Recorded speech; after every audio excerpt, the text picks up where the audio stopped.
افغانستان ایک بار پھر تباہ کن آفت کی زد میں ہے۔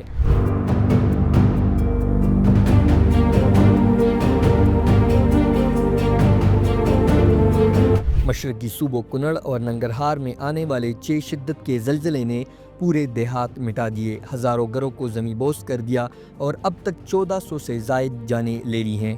ہزاروں افراد زخمی ہیں اور متاثرہ علاقوں تک رسائی بھی مشکل ہے۔ لیکن یہ صرف ایک قدرتی آفت نہیں بلکہ کئی بحرانوں کا ٹکراؤ ہے۔ افغانستان میں اس وقت تقریباً 23 ملین لوگ انسانی امداد کے محتاج ہیں، جبکہ اقوام متحدہ کے تحت کام کرنے والے فوڈ سیکیورٹی کلاسیفیکیشن کے مطابق 9 ملین کو شدید غذائی عدم تحفظ کا سامنا ہے۔ اس سال 2 ملین سے زائد افغان مہاجرین ایران اور پاکستان سے واپس بھیجے گئے، جس نے مشکلات مزید بڑھا دی ہیں۔